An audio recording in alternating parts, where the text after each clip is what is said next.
right. Hopefully you got the message. Go ahead and put on headphones so you can watch the video and complete our notes. Sorry. So our notes are going to be completed in a different way here.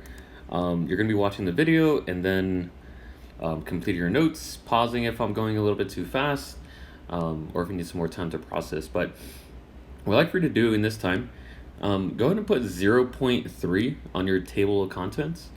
This is our new entry. This is unit 0. And we're going to label this expressions.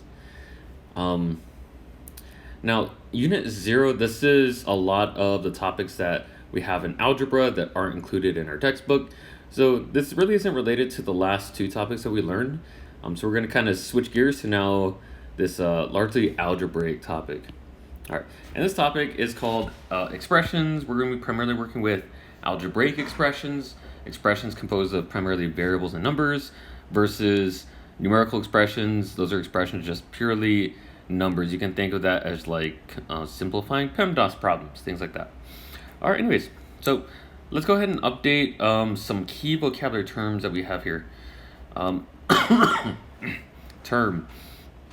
A term is either a number, variable, or some combination of the two. It can also have expressions. We're not gonna see that for this first topic, but we will see it later.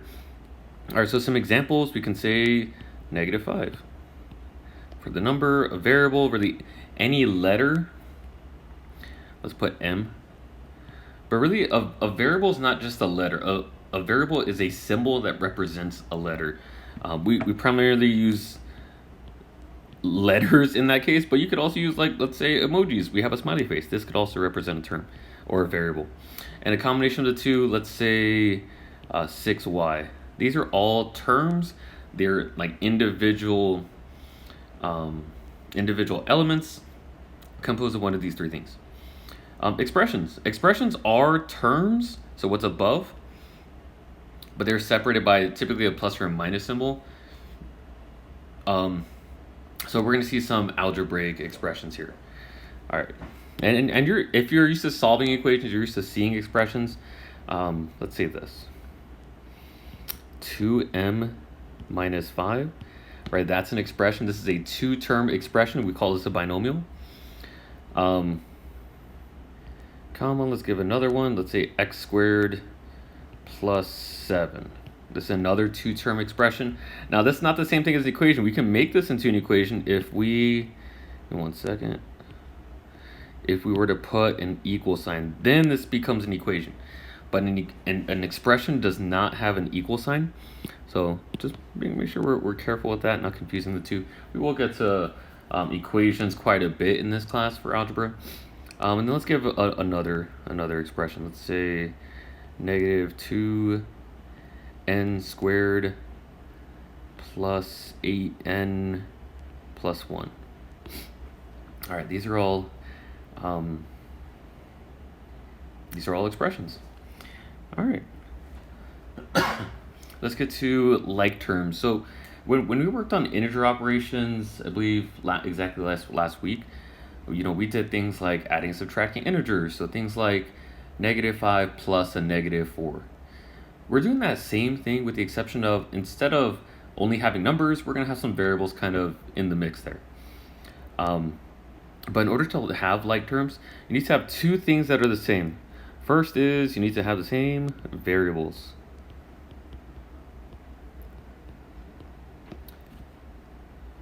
Okay.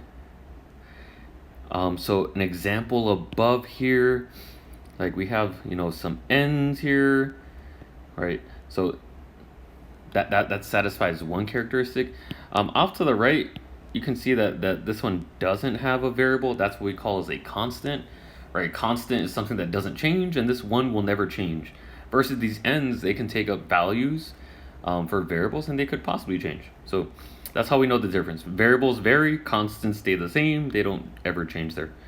The second thing that we need in common is exponents. They need to have the same exponents. So we see some exponents here. So like this specific term here, x squared, I can only combine this with other things that have x's and that also have a square.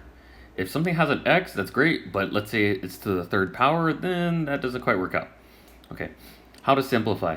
What we typically will use, and this might be somewhat very different, you will use PEMDAS, order of operations, which stands for parentheses, exponents, multiplication, division, adding, and subtracting. Now, when you get to higher level mathematics, some things that we need to know. The M and the D, those technically don't go in order. It's pretty much in that order. It pretty much is just going from left to right. So if I see division further left, then some multiplication in an expression, I would divide first.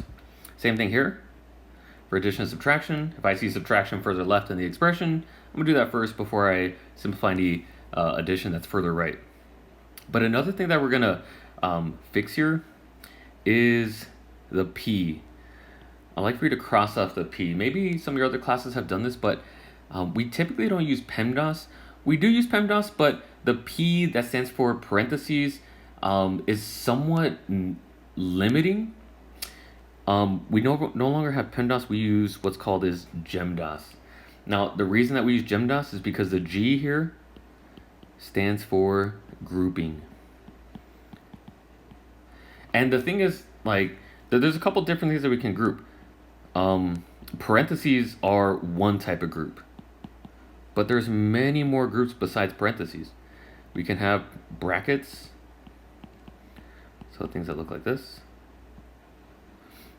And also we can simplify if we have some operations in the numerator of a fraction or the denominator of a fraction.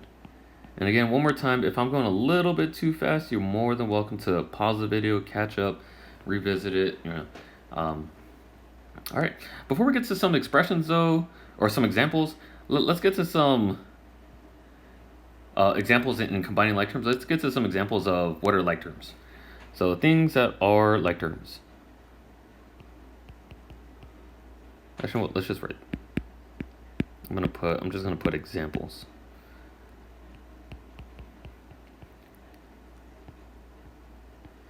Okay, let's say 5n squared, comma, this would be a like term with negative 11n squared. I would combine that, right? Let's say we have 5n squared minus 11n squared. This would be negative 6n squared. Nothing happens with the n, nothing happens with the square. We don't combine that. We just really use, we simplify using, this should be a term that we're familiar with, the coefficient. So the coefficient of 5 and negative 11, we would combine that. All right, let's go through one more example. Let's say x to the third power, x cubed, and let's say 8x cubed, 8x to the third power. If you don't ever have like a coefficient in front of a term, typically this is just a 1. So you can combine 1x cubed with 8x cubed. This would be 9x cubed if we were combining that. Okay, and then let's go through, I'm going to try to squeeze in here some non-examples.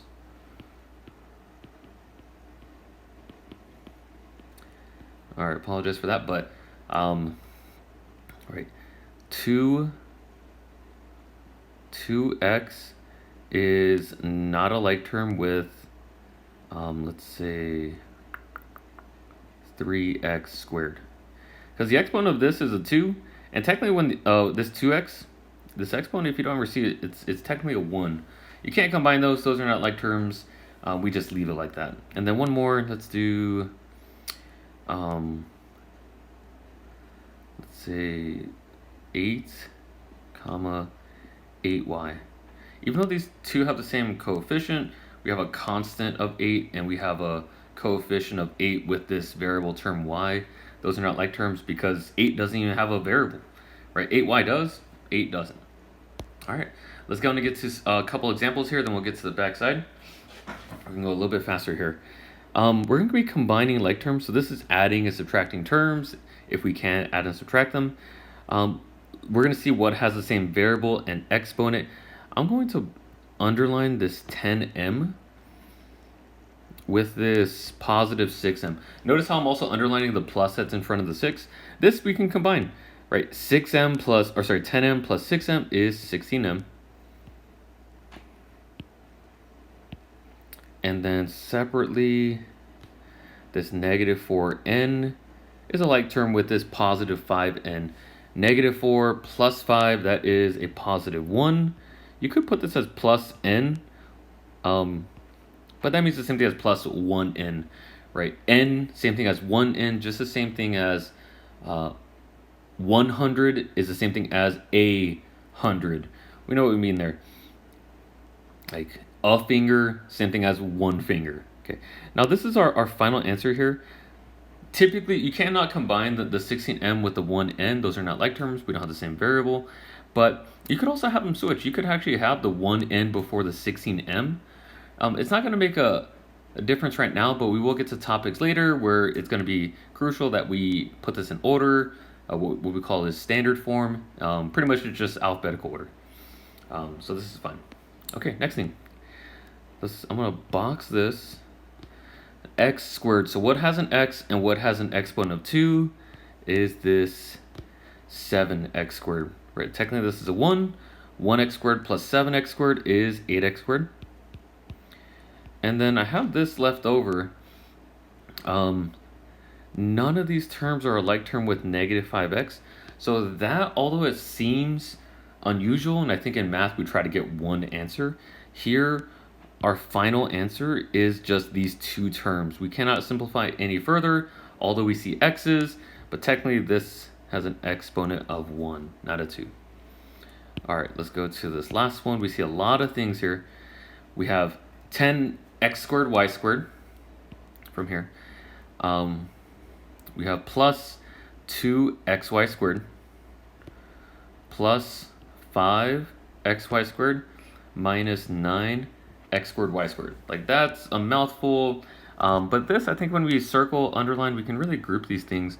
The variables and exponents really become relevant, but we can combine 10 of something with negative 9 of something, right? 10 minus 9, this is just a 1. This would be 1x squared y squared. Nothing happens with those variables or exponents, we keep it. And then the last thing here, we'll combine the 2 and the 5 of these xy squares. This is just a positive. Make sure we put that plus sign, xy squared. Now you don't need this 1 in front, so we could get rid of it. You could decide to keep it there. Typically in math, you don't really see that 1 written out like that, but it means the same thing. It's still equivalent. Okay, let's get to the back side, switching gears now. So you're going to have some practice on combining like terms, but let's also get to the back side, which is evaluating expressions. What this means, so it means to plug in a value into an expression. You're plugging in a number in for a letter or in for a variable. So as we can see here, we know what our x value is. We're saying x is 4. So I'm going to plug that in wherever I see an x. I see an x right here. I see an x right here.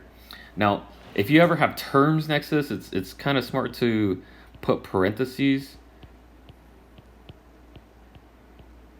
like this.